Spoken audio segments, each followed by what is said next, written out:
ကောင်မလေးကသူ့ရဲ့စစ်ဆက်ထားသူရဲ့တစ္ဆာရှိမှုကိုစမ်းသပ်ဖို့အတွက်ပဲ3နှစ်ကြာအောင်မတန်ဆွမ်းတယ်လို့ဟန်ဆောင်ပြီးဘိန်းတက်ကလေးထိုင်ပေါ်မှာထိုင်ခဲ့တယ်မင်္ဂလာဆောင်မတိုင်ခင်တရက်မှာကောင်မလေးကသူ့ဖေနဲ့မင်္ဂလာပွဲနေ့မှာအမေရိကန်ဒေါ်လာဘီလီယံ30ကိုလက်ဖွဲ့ငွေဖြစ်ပေးအပ်ဖို့ဆွေးနွေးခဲ့ကြတယ်ပြီးတော့သူ့ရဲ့စစ်ဆက်ထားသူကိုသူမှဘသူပဲဝါဆိုတာဖွင့်ပြောဖို့ပေါ့ဘာလို့လဲဆိုတော့ကောင်မလေးကကမ္ဘာချမ်းသာဆုံးပုဂ္ဂိုလ်ရဲ့မိဖြစ်နေလို့ပါပဲဒါပေမဲ့ကောင်မလေးကစိတ်လှုပ်ရှားစွာနဲ့သူ့ရဲ့စစ်ဆက်ထားသူကိုပြန်သွားရှာတဲ့အခါမှာတော့သူ့ရဲ့စစ်ဆက်ထားသူနဲ့အချစ်ဆုံးသူငယ်ချင်းတို့ရဲ့တီးမခံနိုင်စရာအတန်တွေကိုမမျှော်လင့်ပဲကြားခဲ့ရတယ်အဲ့ဒီအချိန်မှာမှကောင်မလေးကသူ့ရဲ့စစ်ဆက်ထားသူကဒူမကိုတစ္ဆာဖောက်နေတယ်ဆိုတာသိလိုက်ရတယ်ကောင်မလေးကဒေါသတကြီးနဲ့တကားကိုခောက်လိုက်ပြီးသူ့ရဲ့အချစ်ဆုံးသူငယ်ချင်းနဲ့စစ်ဆက်ထားသူတို့ဖရိုဖျဲဖြစ်နေတဲ့အဝတ်စားတွေနဲ့ထွက်လာတာကိုတွေ့လိုက်ရတယ်ကောင်မလေးကမိသွားတဲ့လူနှစ်ယောက်ကသူတို့အမားကိုဝမခံတဲ့အပြင်သူတို့မင်္ဂလာခန်းကိုပြင်ဆင်နေတော့မှဘာလို့လာနောက်ဆက်ရတာလဲလို့ကောင်မလေးကိုတောင်ပြန်မေးခွန်းထုတ်ခဲ့ကြတယ်ဒေါသထွက်နေတဲ့ကောင်မလေးကသူတို့ကိုချက်ချင်းဖော်ထုတ်မပြီးပဲသူ့ဖေစီကိုချက်ချင်းဖုံးခေါ်လိုက်တယ်ဒူမကမင်္ဂလာပွဲမှာသူ့ရဲ့စစ်ဆက်ထားသူကိုလက်စားချေကိုဆုံးဖြတ်လိုက်တယ်နောက်တစ်နေ့လမ်းပေါ်မှာလှုပ်ရှားသွားလာရခက်ခဲနေတဲ့ကောင်မလေးကသူ့ခိုးရဲ့လူရဲ့ချင်းကိုခံခဲ့ရတယ်အကူညီမဲ့နေတဲ့ကောင်မလေးကအကျယ်ကြီးអော်ပြီးအကူညီတောင်းနိုင်ခဲ့ရုံပါပဲ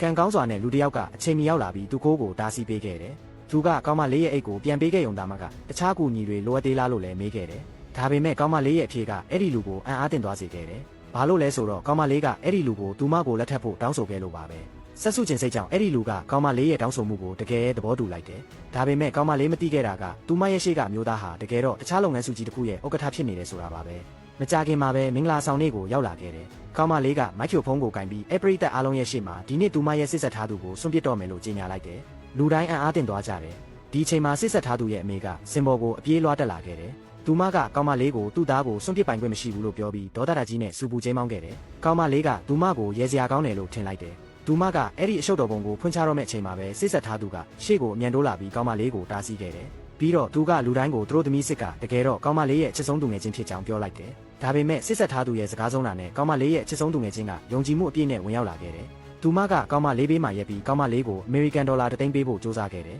စစ်ဆက်ထားသူကိုထားခဲ့ဖို့အတွက်ဒေါ်လာတွေပေါ့ဒါပေမဲ့အချမ်းသာဆုံးလူရဲ့သမီးတယောက်အနေနဲ့ကောင်မလေးကအဲ့ဒီပိုက်ဆံကိုမလိုအပ်ခဲ့ပါဘူးအဲ့ဒီစားသူမကသူ့ရဲ့အချစ်ဆုံးသူငယ်ချင်းတာလူများရှေ့မှာဒူးထောက်ပြီးသူ့ကိုယ်သူအကျိန်90ပါးရိုက်ခဲ့ရင်သူ့နေရာကိုဆွတ်လွတ်ပေးမယ်လို့ပြောခဲ့တယ်အချစ်ဆုံးသူငယ်ချင်းကဒေါသအရန်ထွက်သွားတယ်စစ်ဆက်ထားသူကကောင်မလေးစီကိုလမ်းခွဲစာချုပ်တစ်ဆောင်ချက်ချင်းပစ်ပေးပြီးလက်မှတ်ထိုးကထွက်သွားဖို့တောင်းဆိုခဲ့တယ်ဒါပေမဲ့စစ်ဆက်ထားသူအံ့အားသင့်သွားအောင်ပဲကောင်မလေးကစာချုပ်ကိုတိုက်ရိုက်ဆုတ်ခဲ့ပြီးသူ့မျက်နှာကိုပစ်ပေါက်လိုက်တယ်သူမကဒါဟာသူမရဲ့ခင်ပွန်းကိုကွာရှင်းတဲ့ပွဲဖြစ်ပြီးသူတို့သားစစ်ကမကြခင်ရောက်လာတော့မှဖြစ်ကြောင်းထပ်မံရှင်းလင်းပြောကြားခဲ့တယ်စစ်ဆက်ထားသူကမတန်ဆွမ်းကောင်မလေးတယောက်ကိုဘယ်သူကမှလက်ထပ်မှာမဟုတ်ဘူးလို့လောင်ပြောင်ပြောဆိုခဲ့တယ်ကောင်မလေးကထွက်သွားဖို့ညှဉ်းဆန်နေတာကိုမြင်တော့အချစ်ဆုံးသူငယ်ချင်းကလူတွေကိုသူမကိုမပြီးထုတ်သွားဖို့အမိန့်ပေးခဲ့တယ်ဒါပေမဲ့အဲ့ဒီအချိန်မှာပဲဥက္ကဋ္ဌကဒေါ်လာ10တန်းနဲ့မင်္ဂလာလက်ဆောင်တစ်ခုနဲ့အတူပွဲနေရာကိုရောက်လာခဲ့တယ်ပြီးတော့သူကဘိန်းတက်ကလေးထိုင်ပေါ်မှာထိုင်နေတဲ့ကောင်မလေးကိုလက်ထပ်ခွင့်တောင်းခဲ့တယ်ဒီအချိန်မှာတော့လူတိုင်းကကောင်မလေးရဲ့ဘဝဇာတ်ကြောင်းကမယိုးရှင်းဘူးဆိုတာကိုသဘောပေါက်သွားကြတယ်အဲ့ဒီနောက်ချက်ချင်းပဲ3နှစ်ကြာမတန်ဆွမ်းဖြစ်ခဲ့တဲ့ကောင်မလေးကတကယ်ပဲမတ်တက်ထည့်လိုက်တယ်